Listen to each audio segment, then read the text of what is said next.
Eu vou falar um pouquinho, então, dos recursos da fisioterapia para manutenção da saúde motora. Tinha um monte de coisa para falar, eu tentei ver o que seria mais importante para falar para vocês hoje. Eu comecei aqui com um pouquinho o que é saúde, então, né? Segundo a Organização Mundial da Saúde, você tem que ter um bem-estar social, mental e físico para você ter saúde. E qualquer alteração em qualquer um desses aqui, você tem uma alteração da saúde. E eles são todos dependentes. Então, assim, qual é a função da fisioterapia? É otimizar o impacto que o fator físico vai ter em cima da saúde das meninas com síndrome de Rett, tentando sempre uma melhor qualidade de vida possível. Então, a gente tem diversos recursos na fisioterapia. Nós temos diferentes métodos de terapia e diferentes equipamentos. Então, assim, não vou falar da integração sensorial, porque vai ser a próxima palestra. Vou falar de alguns outros que são os que a gente mais usa. Eu vou começar com o Bobat, que eu acho que é o método que as pessoas mais conhecem, que é um dos mais antigos, que ele se baseia em cima do desenvolvimento do motor normal para facilitar o movimento e as posturas inerentes à idade cronológica do paciente. Então, assim, no Bobat, hoje em dia, você não coloca, por exemplo, um paciente de 10 anos para treinar o engatinhar. Você vai treinar a função motora daquela idade. Se ele tem 10 anos, você vai colocar o paciente em pé e você vai treinar funções que ele possa fazer em pé. Você não vai ficar mais lá embaixo, vou fazer esse paciente engatinhar, porque ele tem que primeiro engatinhar para depois começar a ficar de pé. Ele prioriza muito alinhamento biomecânico, então a gente tenta sempre trabalhar esse paciente o mais alinhado possível. E o terapeuta realiza sempre os manuseios com a mão no paciente, querendo fazer mobilização e ativação da musculatura para aquela função. Então, assim, a gente geralmente trabalha no começo um pouco de mobilização articular, quando esse paciente tem um aumento de tônus, e depois você vai trabalhar a ativação para no final da sessão a gente trabalhar a função mais especificamente dita. Aqui, a Maricota fazendo alguns exercícios. Outro método de terapia que também está bem difundido hoje em dia é o TheraSuite. O TheraSuite, a princípio, é um método de terapia intensiva, mas o que a gente sabe é que nem todo paciente consegue fazer o protocolo inteiro dele, então existe protocolos adaptados, que você diminui o tempo das sessões, você não tem a carga tão pesada, porque para o paciente fazer o protocolo dele, que são de 5 atendimentos por dia, 3 horas por dia diária, com no mínimo 3 semanas, esse paciente tem que estar muito bem clinicamente. Então, assim, não é um paciente que está com convulsão que não está controlada, que não está bem nutrido. Esse não é um paciente que está indicado para fazer as terapias intensivas. Mas a gente pode usar no atendimento dele regular também, a gente usa a gaiola, porque você consegue posturar muito melhor ele. O TheraSuite, ele tem uma roupa, que é uma roupa que é desenvolvida, ela tem os elásticos, que ela dá uma maior propriocepção, então ela principalmente faz alinhamento do paciente, dá propriocepção, então ela diminui, ajuda a regular esse tônus e manter esse paciente o mais alinhado possível. E a gaiola, que tem um sistema de polias e pesos, então você consegue manter o paciente alinhado para você conseguir trabalhar isoladamente o que você quer. Eu quero trabalhar só o braço aqui, então eu mantenho o paciente posturado e vou lá trabalhar só o braço. É um método que precisa que o paciente colabore. Se o paciente não colabora, você até consegue fazer algumas coisas, mas ele é um pouco mais complicado. Outro método que a gente também usa é o Quervas-Medeck Exercise. Ele também é, a princípio, um método de terapia intensiva, mas ele é bem mais light, assim. Ele são 2 atendimentos diários, de 45 minutos cada um, e você tem um intervalo entre o primeiro e o segundo atendimento, diferente do Thera, que são 3 horas de atendimento seguido. Ele é para crianças menores, então, assim, ele tem uma limitação de peso para o fisioterapeuta, porque é muito pesado para a gente. Então, assim, um paciente que já tem 40 quilos, não tem como a gente trabalhar mais com esse paciente no CME. No final de cada programa intensivo do CME, os pais têm um programa para casa. Então, assim, geralmente a gente dá em torno de 6 exercícios para a família continuar com esses exercícios em casa. Às vezes o terapeuta que atende essa criança vem também, então a gente ensina esse terapeuta alguns exercícios para a gente manter. Tanto o TeraSuite como o CME, o ideal é que você refaça os programas a cada 3 meses. Então, às vezes as pessoas falam, eu vou fazer um programa do TeraSuite, que é muito caro, por exemplo, e aí pronto, acabou, meus problemas estão resolvidos. E não é assim. Você tem que ficar repetindo os programas a cada 3 meses.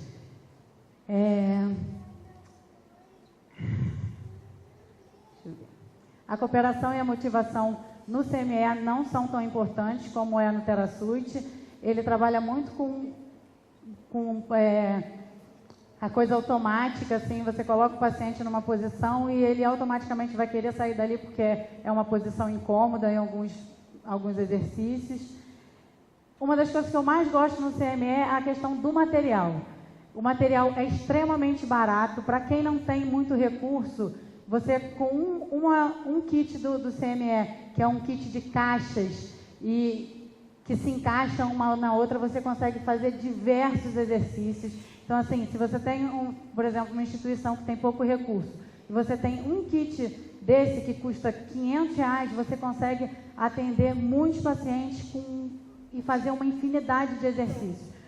Quando você pensar num TeraSuite financeiramente, o equipamento dele, se você for montar tudo, você vai gastar R$70 mil. É muito diferente. Outra terapia que é uma terapia complementar é a ecoterapia. A gente não indica que o paciente faça só isso. Ele tem que fazer a terapia de solo e a ecoterapia. A eco trabalha muita força, regulação de tônus, conscientização do corpo, equilíbrio. Você tem uma questão sensorial com o pelo do animal. Você trabalha muito equilíbrio. O cavalo ele faz a mesma movimentação que a movimento quando você está sentado no cavalo, é o mesmo movimento que você faz na hora de andar. Então, a movimentação da pelvis, quando você está no cavalo, é a mesma movimentação da marcha. Então, assim, é um treininho de marcha sentado, vamos dizer assim. Também você melhora muito a socialização, a autoconfiança e a autoestima. As meninas geralmente adoram. Então, tem a questão do olhar, olha o olho no cavalo aqui, como o pessoal estava falando. Outra terapia complementar é a hidroterapia. Você tem um ambiente lúdico, que é uma coisa que geralmente elas gostam muito. Você tem a questão sensorial da água. Dos benefícios da água é que você tem a diminuição da força da gravidade. Então, assim, para você treinar marcha, por exemplo, é muito mais fácil quando você está na água. Você não tem o medo de cair, você está mais leve, então é muito mais fácil de fazer os exercícios. Além de ser mais fácil de conseguir a amplitude total do movimento dentro da água, você também trabalha capacidade respiratória, melhora o condicionamento cardiovascular, você tem uma diminuição do estresse também. Outra coisa é a fisiorrespiratória, como todo mundo já estava falando por aqui, em algum momento da vida acaba que as meninas precisam de um acompanhamento da fisiorrespiratória. Então, assim, qual é a intenção da fisioterapia respiratória? É melhorar o aporte de oxigênio, liberar a via aérea, tirar a secreção. Então, o fisioterapeuta usa de vários equipamentos, como um aspirador para tirar a secreção, liberar a via aérea. Você usa o nebulizador para melhorar a fluidez dessa secreção e conseguir sair mais fácil. Mas uma coisa que é muito importante é que o fisioterapeuta faça os exercícios respiratórios, porque é fundamental que você consiga ganhar essa capacidade de expandir a caixa torácica, para conseguir tossir. Então, assim, se você só vai lá, aspira, tira a secreção, você nunca consegue ganhar realmente alguma coisa que depois ele possa fazer sozinho, assim. Uma coisa que eu coloquei aqui é a questão do oxímetro, que a fisiorrespiratória usa. A gente tem na clínica também, apesar de a gente não trabalhar com fisiorrespiratória, e uma coisa que às vezes é bom, que dependendo de como que a criança que os pais tenham isso em casa, que ele vai medir a saturação de oxigênio, porque o ideal é que ela esteja entre 95% e 100%. Para você medir, essa mão precisa estar aquecida, relaxada e abaixo do nível do coração, senão isso pode dar também uma alteração, a medida pode estar errada. Mas se você faz a medida no oxímetro, você está com 80% de saturação de oxigênio, leva para o médico, porque isso aqui você pode estar fazendo mais lesão lá cerebral. Outra coisa que a gente tem usado bastante é indicar as meninas para terapia manual, não só na síndrome de Rett, mas com todos os pacientes que a gente tem, quando a gente começa a ver que estão começando a fazer uma escoliose, ou estão começando com um encurtamento maior, a gente manda para terapia manual, porque eles têm outras técnicas, tipo Maitland, Mulligan, cadeias musculares, eles usam crochetagem, e eles são muito mais pontuais em o que está acontecendo naquela musculatura, qual é a musculatura que está com problema naquela ocasião. Porque às vezes o que a gente vê é que no começo ela é muito cíclica, às vezes você tem um músculo que está mais hiperativo, depois na outra semana é o outro. Então na terapia manual elas conseguem ser muito mais eficazes de aonde que elas estão precisando mexer. Então você tem toda a questão de mobilização de fáscia, mobilização neural, que é muito legal. Então a gente tem usado bastante, tem visto um resultado muito legal. Então, a gente também usa vários equipamentos para auxiliar nas nossas terapias e coisas que a gente indica para os pais, para casa. Uma das coisas que é mais importante, assim, a questão do ficar de pé. É muito importante ficar de pé, porque se a criança fica em pé, você tem uma melhora em vários aspectos, tanto do psicológico, do desenvolvimento da musculatura, o desenvolvimento ósseo, como é que esse músculo está crescendo, como é que esse osso está crescendo. Elas têm muito problema de osteoporose, de osteopenia, que a postura de pé ajuda a dar uma melhorada. Se você tem uma criança que consegue andar no andador, você vai ter uma interação social também com as outras pessoas melhor. Ela também influencia o sistema respiratório, cardíaco, vascular, melhora a atividade gastrointestinal, melhora a drenagem urinária. Eu coloquei aqui alguns dos andadores que a gente mais usa, que assim, você tem desde os andadores mais simples até os top de linhas, como o NF Walker aqui. O NF Walker, ele tem como se fosse um exoesqueleto, que ele prende o paciente como um todo, ele prende até em cima, e ele tem um sistema de que, mesmo que a pessoa não consiga fazer a marcha no começo, a partir do momento que você empurra o andador, ele tem todo o sistema que o paciente vai fazer a marcha. Então, você pode começar o treino de marcha com uma criança muito severa com ele. Então, assim, o que eles falam é que qualquer um com o NF Walker anda. Então, eu fui fazer o treinamento do NF Walker e realmente ele é muito legal. Outro que a gente usa muito é o Pacer, da Rifton, que todos esses andadores são andadores para crianças motoramente mais acometidas. Então, assim, ele tem um apoio de tronco, ele tem uma calcinha para segurar para não deixar o paciente cair. O Pacer, ele tem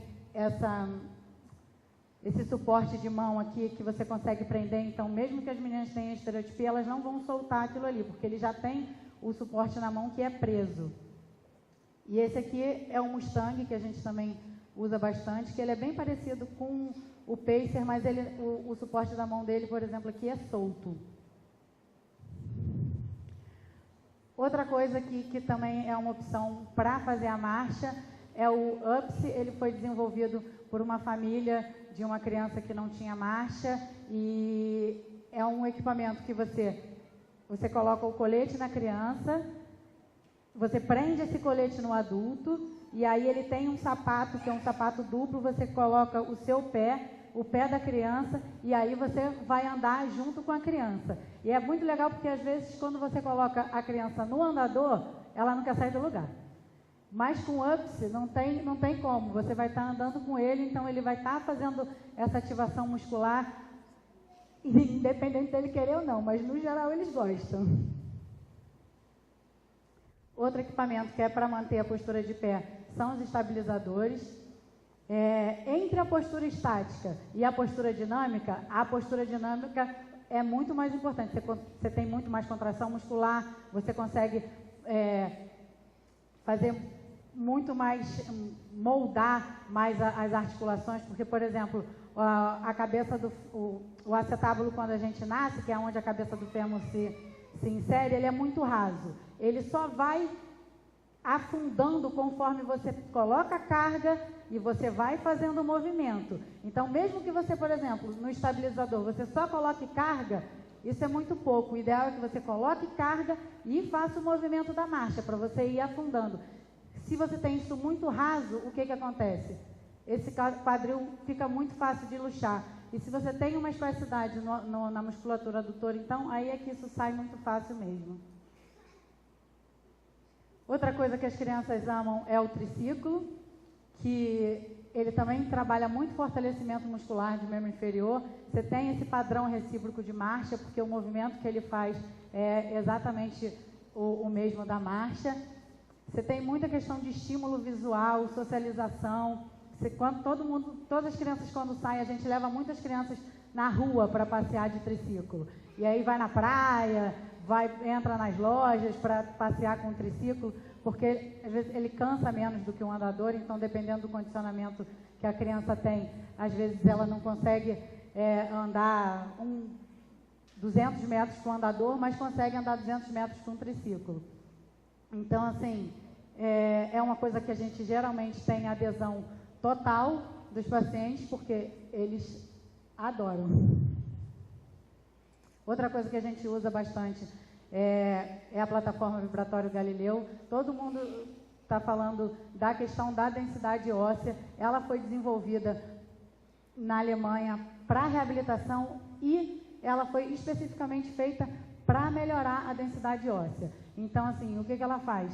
Ela vibra numa intensidade X que ela obriga a musculatura a contrair. A partir da contração que o músculo faz, ele absorve o cálcio no osso, e aí você consegue que esse osso não seja um osso tão fraco.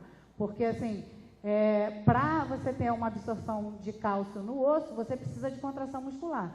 Você pode tomar cálcio à vontade. Se você não contrair a musculatura, a quantidade de cálcio que vai ser absorvida vai ser muito pouco. Então, assim, ela faz isso independente da vontade do paciente. E ela também trabalha muito a mobilidade articular. Você pode usar ela em frequências diferentes. Se você está trabalhando ela com uma frequência baixa, ela trabalha muito mais mobilidade articular. Então, o ganho de arco de movimento que a gente tem com a plataforma é uma coisa que a gente não tem com nada que a gente tem usado até hoje. Não se compara ao que a gente consegue no Galileu. Assim, é importante dizer o seguinte, que o motor do Galileu é um motor muito potente. Ele consegue chegar na vibração, na frequência que você precisa para realmente ter a contração muscular. Tem um monte de plataforma, por exemplo, do Polishop, que não adianta, que não vai fazer a mesma coisa. Outra coisa que a gente usa também é a eletroestimulação. Existem diversas correntes de eletroestimulação. Eu coloquei algumas aqui que a gente mais usa.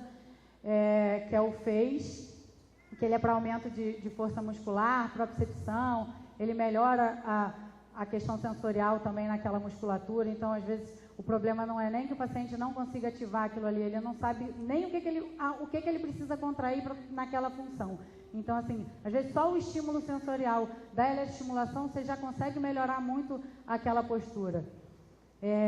O MPS, que é um aparelho de eletroacupuntura, que a gente também usa principalmente para alívio de dor, liberação de fáscia. Ele tem diversos protocolos, ele pode ser usado para várias coisas, mas o que a gente mais usa é para alívio de dor e liberação de fáscia. E tem o TENS também, a gente usa pouco, mas usa. Mas assim, às vezes as pessoas vêm falar, minha filha faz eletroestimulação. Que corrente que ela estava usando? É o TENS. O TENS não é para ativação muscular, ele é simplesmente para diminuir a dor. Aqui é a maricota no cavalo. A gente tem esse cavalo mecânico, que ele simula o movimento do cavalo. A gente consegue fazer algumas coisas a mais nele do que na ecoterapia, porque como a gente está dentro de um ambiente controlado, é mais fácil da gente conseguir, por exemplo, manter o paciente em pé, segurando. A gente usa equipamento suspenso para usar junto com o cavalo. Ele também trabalha muito a mobilização de coluna lombar, de torácica. A gente faz, às vezes, manuseio do bobot, por exemplo, em cima do cavalo, e a gente consegue soltar bastante essa musculatura. Você perde a questão sensorial, da interação com o cavalo, mas é uma opção, às vezes até porque tem paciente que é muito alérgico e não consegue fazer ecoterapia, por exemplo. Aí você pode usar o cavalo mecânico. Outra coisa que a gente usa é o iJoy Board. Ela é uma prancha de equilíbrio. Ela faz o... Tá meio lento aí, mas assim, ela também é para melhorar o equilíbrio. Ela trabalha muito ajuste de pé. A gente usa as crianças sentadas, fazendo apoio de braço, em pé. E também é bem legal assim. Nem todo mundo gosta porque eles ficam com medo, mas é bem legal. Uma coisa que a gente também usa bastante nas terapias são os extensores, tanto de membro superior quanto de membro inferior. Nas meninas RET, o que acontece assim, às vezes o extensor a gente não está usando nem para fazer apoio nem nada, mas é para diminuir mesmo a estereotipia. Porque quando você coloca o extensor, a estereotipia já diminui. Dependendo de como essa estereotipia está, às vezes eu não preciso colocar nem nos dois braços. Você coloca em um só, a estereotipia já diminui e você consegue trabalhar.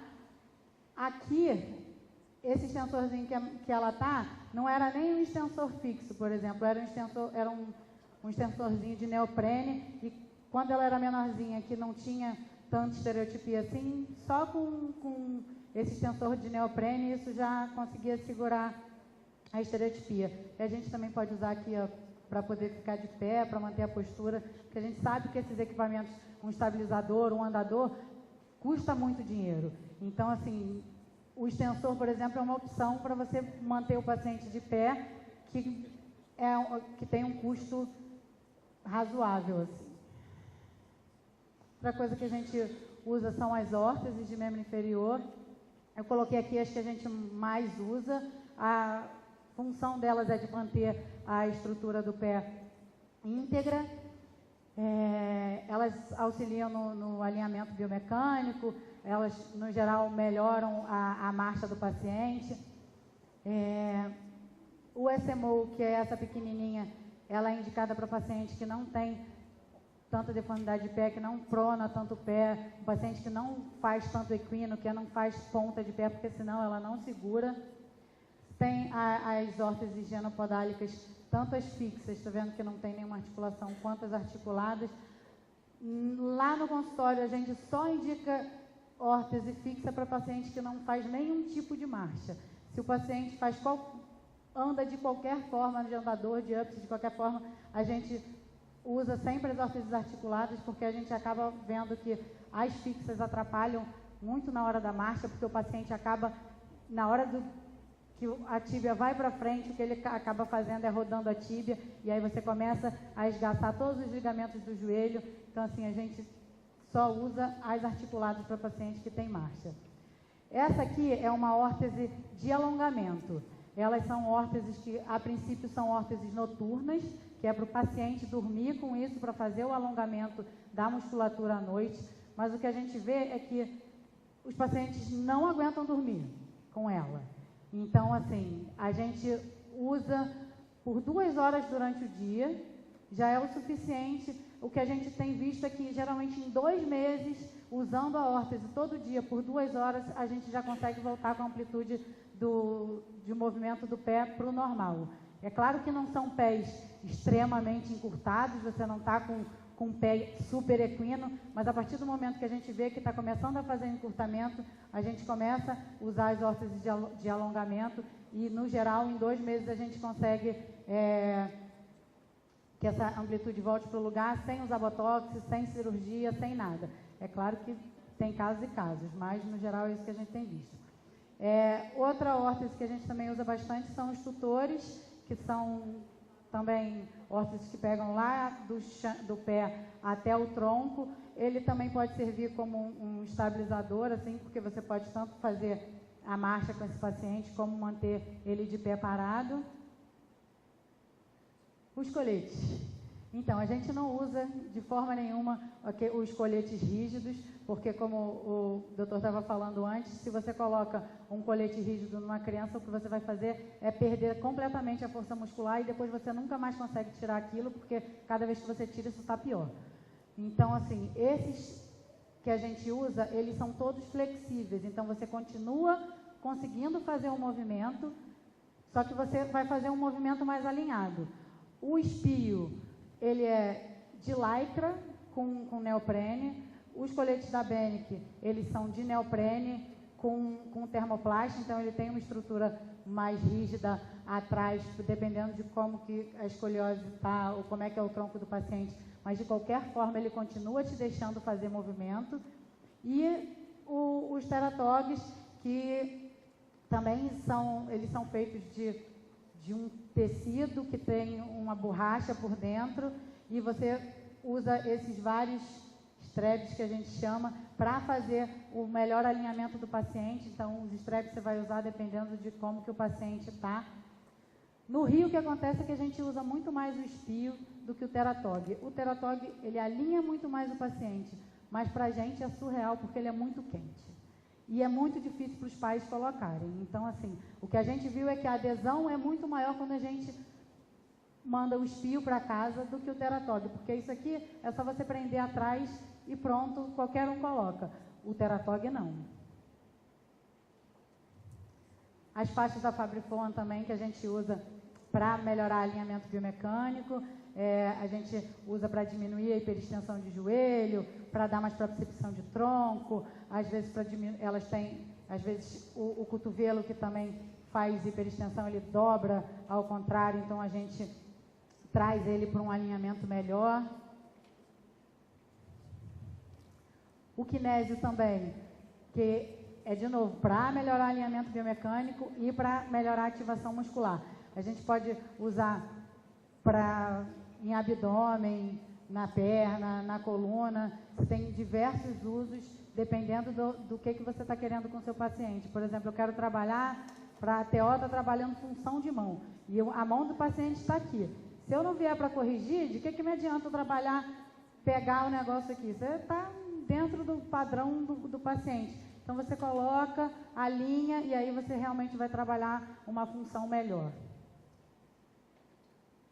Outra coisa que a gente também usa, a gente indica mais para casa do que usa nas terapias, o Nadachair, que ele segura aqui na coluna, e aí você pode prender ele tanto aqui no joelho quanto no pé. Então, assim, cada vez que você bota o paciente sentado, você tem uma forma de colocação. E aí, se você tem uma pessoa que está fazendo muita cifose, ele ajuda a melhorar essa postura sentada. E quando você coloca ele sentado aqui com a perna esticada, por exemplo, você está fazendo também alongamento passivo de isquiotibial, né? É isso. Não sei se eu corri demais.